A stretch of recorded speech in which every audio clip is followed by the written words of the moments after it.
Jai Hind students, so how are you all? Welcome to our free online batch जहाँ पर English में आपको idioms, vocabulary, grammar और सब कुछ पढ़ने को मिल रहा है at one place. Last class हमने prepositions की अपलोड करी थी जिसमें हमने in, on, at prepositions का यूसेज सीखा था in reference to place. आज हम अगेन in, on, at का ही यूसेज सीखेंगे but in reference to time. Time को डिनोट करने के लिए भी हम in, on, at का यूज कर सकते हैं. So let us study the difference. So let's start the class students. Alright, देखिए इन, ऑन, एट. ऑलराइट, ये टाइम के लिए भी यूज हो सकता है. इन होता है ईयर या मंथ से पहले, सी इट्स मेंशन, जैसे इन 2025, मंथ में इन अप्रैल, इन सितंबर. ठीक है, in the month of April भी बोल सकते हो आप, like you have your exam in the month of April. ठीक है, सो कोई भी मंथ है, you have your exam in April, you have your vacations in December. So अगर किसी महीने में कोई काम होना है तो हम इन लगा सकते हैं, ईयर के लिए हम इन लगा सकते हैं. अब आते हैं ऑन पे. ऑन लगता है डेट या डे के लिए. अब जैसे ऑन मंडे, ऑन 15 अगस्त, तो 15 अगस्त, 15 एक डेट है तो देखिए हमने ऑन लगाया है. मंडे एक डे है, वीक डे है तो हमने ऑन लगाया है. Now this is a point which you need to study students. Now please focus here. On 15 August, on August 15. अब देखिए डेट और मंथ को हम दो तरीके से बोल सकते हैं. या तो आप डेट को पहले लगाएं और बाद में मंथ, या फिर आप मंथ पहले यूज करें और बाद में डेट. आप कैसे भी इसको लिखते हैं, पहले डेट एंड मंथ और vice versa, your answer will always be on. देखिए नॉर्मली हम अगस्त मंथ है तो मंथ से पहले मैंने आपको यही बताया है कि हम इन लगाएंगे, like you have your exams in August. But अगर डेट आ जाती है साथ में तो डेट चाहे आप मंथ से पहले लगाएं या आप मंथ के बाद में लगाएंगे, उससे कोई फर्क नहीं पड़ता है. हमारे आंसर पे हमारा प्रेपोजिशन ऑन होता है. So you can see on 15 August या on August 15, both are correct. अब आते हैं एट. एट प्रेपोजिशन हमने प्रीवियसली प्लेस के लिए भी यही सीखा था. एट होता है एग्जैक्ट, एग्जैक्ट पोजीशन है आपकी कहीं. सिमिलरली टाइम के रेफरेंस में भी एट होता है एग्जैक्ट टाइम के लिए, like your class starts at 1 o'clock. Okay, I have to be there at 5. So at होता है एग्जैक्ट टाइम के लिए, जैसे यहाँ पर मेंशन्ड है at 2 o'clock. So please remember, in is used before year and month, on is used before day और day, और इस तरीके के क्वेश्चन भी आ सकता है. This is important. मंथ और डेट साथ में आएंगे, चाहे डेट पहले लिखी हो चाहे मंथ के बाद लिखी हो, your answer will always be on. और एट होता है एग्जैक्ट टाइम के लिए, like at 2 o'clock, at 3 o'clock. Alright, let us move to the next slide. Okay, parts of day. अब देखिए हमारे जो पार्ट्स ऑफ डे होते हैं, जैसे मॉर्निंग, इवनिंग, आफ्टरनून, नाइट, उनमें कैसे डिविजन होता है इन और एट का. अब देखिए आफ्टरनून के लिए इन लगता है, मॉर्निंग के लिए इन द मॉर्निंग बोलते हैं, इन द इवनिंग और night. At noon, at midnight, क्योंकि नून इज एग्जैक्ट दिन के 12 बजे, मिडनाइट इज एग्जैक्ट दिन के 12 बजे. तो जब हम एग्जैक्ट टाइम की बात करते हैं हम एट लगाते हैं, इसीलिए हम नून और मिडनाइट से पहले एट यूज करते हैं. अब देखिए नाइट. अब एक पॉइंट अगर नोटिस करेंगे, नाइट से पहले इन भी लगा है और नाइट से पहले एट भी लगा है. नाइट से पहले दोनों ही प्रेपोजिशंस आ सकते हैं. So what is the difference? Late us study the difference. So remember, morning, evening, afternoon के लिए इन, नून, मिडनाइट के लिए एट, और नाइट के लिए दोनों ही प्रेपोजिशंस लग सकते हैं. Now let us see the difference. अब देखिए difference between at night and in the night. At night refers to entire night. In the night refers to specific time at night. अब देखिए at night जनरली ऐसे actions के लिए use होता है जो थ्रू आउट द नाइट होते हैं, या जो एक्शन स्पेसिफाइड है कि रात के टाइम ही होते हैं. जैसे अब डिनर है, आप डिनर ऑब्वियसली रात को ही करते हैं, दिन में थोड़ी ना करते हैं. So we say we have dinner at night. अब स्टार्स हैं, स्टार्स ऑब्वियसली रात को ही चमकेंगे, दिन में तो आपको नहीं चमकेंगे stars. So stars shine at night. तो नॉर्मली एट नाइट यूज होता है उन एक्शंस के लिए जो या तो एंटायर नाइट होती हैं या regularly at night.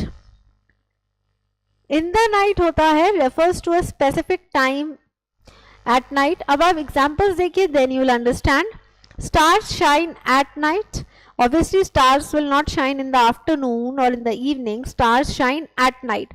Now stars will shine throughout the night also, plus this is one action which is meant to be at night. ये action रात को ही होगा, so इसलिए यहाँ पे at लगा है.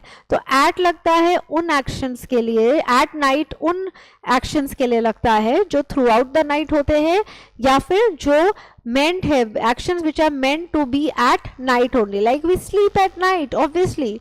Okay, we sleep at night, we have dinner at night. अब देखिए in the night का एग्जाम्पल देखिए, the baby often wakes in the night. Baby ज्यादातर रात को उठता है. So this is not an action जो थ्रू आउट होता है, वो पूरी रात नहीं उठता. ना ही ये ऐसा एक्शन है जो सिर्फ और सिर्फ रात को होता है. अगर कोई बच्चा दिन में सो रहा है तो वो दिन में भी तो उठ सकता है. So this is an action which is not meant to be और suppose to be at night, और ना ही ये थ्रू आउट हो रहा है. कोई भी एक्शन है जो थ्रू आउट द नाइट अगर होता है, या actions which are meant to be at night, जैसे स्टार्स शाइन एट नाइट, उनके लिए हम एट लगाते हैं. और अगर कोई एक्शन है एक बार हो गया, रेगुलरली नहीं होता, रिपीटेडली रात को नहीं होता, या which is not actually meant to be at night, किसी भी टाइम हो सकता है और कभी कभार होता है, उसके लिए आप इन द नाइट लगा सकते हैं. सो this is a very important point students. Plus ये जो क्वेश्चन है स्टार्स शाइन एट नाइट, ये एरर में CDS के PYQ में आ चुका है. सेम सेंटेंस एट कम, आपको एरर फॉर्म में आया था. Sentence was stars shine in the night, तो वही एरर था. इन द नाइट की गलत था, एट नाइट होगा, क्योंकि स्टार्स कोई एक बार ही नहीं चमके हैं, रात को बीच में थ्रू आउट द नाइट चमकते हैं. And it is an action which is suppose to be at night. So this is a basic difference between at night and in the night. Let us move on to the next one. Very important one again, ये आपको fill-ups में आ सकता है. Mainly difference between on time and in time. अब देखिए on time होता है जब आप कोई काम बिल्कुल उसी समय पे कर रहे हो जो समय आपको दिया गया है. इन टाइम होता है before. In preposition generally refers to before also, मतलब समय से पहले. अब आप एग्जाम्पल देखिए, the exam starts on time. अब देखिए एग्जाम हमेशा राइट टाइम पर ही होगा. अगर एग्जाम का टाइम 10 o'clock है तो एग्जाम कभी 9:30 या 11 o'clock स्टार्ट नहीं होगा. एग्जाम 10 बजे मतलब 10 बजे ही होगा. So that is on time. आपको इसके जो सेंटेंसेस आएंगे उसमें बेसिकली लॉजिकली सेंटेंस का मीनिंग समझ के ही अपना आंसर मार्क करना होगा. The train will reach exactly on time. अब देखिए एग्जैक्टली के साथ हमेशा ऑन लगता है, क्योंकि ऑन टाइम का मतलब ही होता है बिल्कुल उसी समय पे, और एग्जैक्ट का मतलब होता है एट द राइट टाइम, उसी समय पे. तो एग्जैक्टली के साथ हमारा आंसर हो गया on time. The students must report at the examination hall in time. अब अगर आप एग्जाम देने जा रहे हैं NDA का, CDS का, तो जो भी आपको टाइम दिया गया है एग्जाम का, लेट्स से अगर एग्जाम 10 o'clock स्टार्ट है तो ऑब्वियसली आप 10 बजे से पहले आएंगे. You will reach by 9:20. You have to report at least half an hour 40 minutes prior. तो आप क्या आएंगे बिफोर टाइम. तो आपका आंसर होगा in time. I will be there in time मतलब मैं समय से पहले आ जाऊंगा, मैं लेट नहीं होऊंगा, मैं थोड़ा समय से पहले आ जाऊंगा. सो इन टाइम होता है समय से पहले, ऑन टाइम होता है बिल्कुल उसी समय पे. इसमें आपको ये वर्ड ध्यान रखना है एग्जैक्टली. इनफैक्ट ये जो क्वेश्चन है the train will reach exactly on time, ये भी PYQ का ही है. ये भी पास्ट ईयर में ही आया था. ठीक है, एग्जैक्टली ये एरर में आया था, एग्जैक्टली इन टाइम दे दिया था which was wrong. With the word exactly please remember we always use on time. तो अगर आपको ऐसे सेंटेंसेस में एग्जैक्टली वर्ड आता है और आपसे पूछा जाए ऑन टाइम या इन टाइम कौन सा करेक्ट आंसर है, तो आपका आंसर ऑन टाइम होगा. या फिर आपको इस तरीके के क्वेश्चंस आएंगे जैसे exam starts on time, students must report in time, तो आपको मीनिंग से ही आइडेंटिफाई करना होगा कि which is the more appropriate answer. So on time और इन टाइम का डिफरेंस पता होना चाहिए. Fill in the blanks, errors और किसी भी ग्रामर सेक्शन में ये अगेन एक्सपेक्टेड है. It's a very very important point. Okay, then next, now see some important questions I have listed for you. First is write in ink. Write in ink का मतलब होता है pen से लिखना. मतलब you have to use a ink. मान लिया अगर आपको ब्लू पेन से लिखना है तो आप इसको मॉडिफाई कर सकते हैं. आप बोल सकते हो write in blue ink, write in black ink, right? तो ink वर्ड अगर आता है तो हमारा आंसर होता है in. और अगर पेन आए, मान लो आपसे बोला जाए you have to use a pen, तब आपका क्वेश्चन मान लो है write dash a pen. So now you tell me, क्या आपका आंसर अभी भी इन होगा? क्या आप बोलेंगे write in a pen? What is going to be the preposition now? Pen non living की हेल्प से जब हम कोई काम करते हैं हमारा आंसर हो जाता है विद. तो अगर पेन वर्ड आया your preposition will be with, but अगर इंक वर्ड आया your preposition will be in. Next question, walk on foot.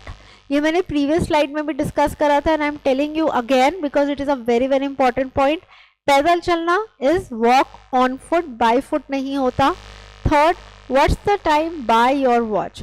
घड़ी में जब आप किसी से टाइम पूछते हैं या अपनी घड़ी में टाइम बताते हैं तो हम इन माई वॉच नहीं बोलते हैं. यहाँ पर अगर आपने बोल दिया what's the time in your watch, ये गलत हो जाएगा. What's the time by your watch होता है. तो जब भी हम घड़ी में किसी से टाइम पूछते हैं या बताते हैं तो हम by your watch, bye my watch बोलते हैं, इन नहीं लगाते हैं. So simple questions yet important and they can come in exams, so please remember them. So students, today we have discussed prepositions in, on, at in reference to time. आप कैसे use करेंगे? Year से पहले, month से पहले, day से पहले, date से पहले, पार्ट्स ऑफ डे से पहले, difference between at night, in the night, difference between on time, in time, and few important questions. So please go through these questions, okay? Go through the prepositions. If you have any doubt, you can ask. अब next preposition जो हम use सीखने जा रहे हैं that is into. अब देखिए इन में क्या होता है, अब ऑलरेडी अंदर है, like students are in the class. Into में ऐसा नहीं होता है. इनटू में मूवमेंट है फ्रॉम आउटवर्ड टू इनवर्ड. जब आप बाहर से अंदर कहीं जा रहे हैं तो इसमें मोशन होता है. See, movement from outwards to inwards. Like he came into the class. अब स्टूडेंट्स ऑलरेडी अंदर है तो I will say the students are in the class. अब कोई स्टूडेंट अगर क्लास में आ रहा है तो ऑब्वियसली बाहर से अंदर आएगा. तो बाहर से अंदर के लिए हमारा प्रेपोजिशन हो गया into. He came into the class. He jumped into the river, वो नदी में कूदा. He jumped into the swimming pool. तो अगर आप कहीं बाहर से अंदर जा रहे हैं that is into. He went into his house, वो बाहर से अंदर गया. ठीक है. सो जंप इनटू, गो इनटू, ये सब इनटू यहाँ क्यों लग रहा है? क्योंकि मूवमेंट हमारा बाहर से अंदर हो रहा है. There is physical movement from outward to inward. So please remember into में मोशन होता है फ्रॉम आउटवर्ड टू इनवर्ड. अब इसका एक एक्सेप्शन पढ़ते हैं. एंटर एक वर्ब है. एंटर का मतलब ही होता है बाहर से अंदर. तो जब एंटर का मतलब बाहर से अंदर है तो आप इनटू इसके साथ यूज नहीं करेंगे क्योंकि इनटू प्रेपोजिशन का भी यही यूसेज है, बाहर से अंदर, और एंटर का भी यही मतलब है, बाहर से अंदर. Enter is not followed by into when used for place. जब भी एंटर को आप जगह पे आने के लिए यूज कर रहे हैं we do not use into. Now look at the example. He entered into the class. देखिए ये गलत है बिकॉज क्लास एक प्लेस है तो एंटर के बाद इनटू नहीं आएगा. ये गलत है क्योंकि एंटर इटसेल्फ मीन्स बाहर से अंदर आना. Next, he entered the class. That is correct because you don't need any preposition here. Enter से ही पता चल गया कि मूवमेंट हमारा कम इनटू है, मतलब बाहर से अंदर है. So you don't need into, into, कोई प्रेपोजिशन की रिक्वायरमेंट नहीं है. So please remember a point. अगर आप एंटर को प्लेस के लिए यूज कर रहे हैं डू नॉट यूज इनटू और इन और any other preposition with it. अब इसी में एक और एक्सेप्शन है. Enter verb can also be use for agreement और ट्रीटी. जब मान लीजिए कुछ देश हैं वो एक आप कह सकते हैं संगठन में आ रहे हैं, किसी पैक्ट या ट्रीटी को साइन करना चाहते हैं, समझौता करना चाहते हैं, उसके लिए भी हम एंटर का यूज कर सकते हैं. तो वहाँ पर आप फिजिकली कहीं बाहर से अंदर नहीं आ रहे हैं. यहाँ पर एंटर इनटू का मीनिंग चेंज हो गया है. तो एंटर के साथ इनटू आप लगा सकते हो अगर आप किसी एग्रीमेंट या ट्रीटी में शामिल होने की बात कर रहे हैं.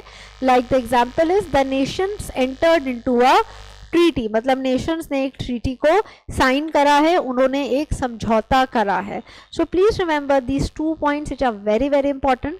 अगर एंटर वर्ब आपको एग्जाम में आता है और एंटर का मतलब है फिजिकली किसी जगह में आना, मूवमेंट है फिजिकली कहीं जगह पे आना, तो आप इनटू या इन कुछ नहीं लगाएंगे. Your answer will be no preposition. This can come in errors, most likely in errors. और अगर एंटर का मतलब है शामिल होना किसी एग्रीमेंट में, पैक्ट में, ट्रीटी में, समझौता करना, अलायंस है, तब आप एंटर के बाद इनटू लगा सकते हैं. And there is one more point that I would like to tell you. Entry. Entry is a noun. Entry के बाद इनटू आप यूज कर सकते हैं. Into is used. Like entry into the building, आप बोल सकते हैं entry into the building, entry into the building is prohibited, मतलब बिल्डिंग के अंदर एंट्री प्रोहिबिट थी, मना थी। तो एंटर के बाद इनटू नहीं आएगा अगर प्लेस के लिए यूज कर रहे हैं, बट एंट्री जो कि एक नाउन है, एंट्री के बाद आप इनटू लगा सकते हैं। और एंटर अगर आप किसी एग्रीमेंट या ट्रीटी पैक्ट के लिए यूज कर रहे हैं तब आप उसके आगे इनटू लगा सकते हैं। So students, very important point, आज हमने इन और इनटू के बहुत इंपॉर्टेंट पॉइंट्स कवर करे हैं क्लास में। Please go through this session, practice as many questions you can. In fact, I will be very soon uploading practice questions also for you, especially fill in the blanks जिनमें students को doubts होते हैं, and some important error questions also. But for that we need to study a few more prepositions, only then you can be able to solve MCQs. अगर आप एक दो preposition ही कर रहे हैं तो obviously it will be easy for you, and I want to make it a little complicated for you, so where you need to rack your brain. So if you have any doubt, please ask me in the comment section and I'll get back to you. Thank you so much. Jai Hind.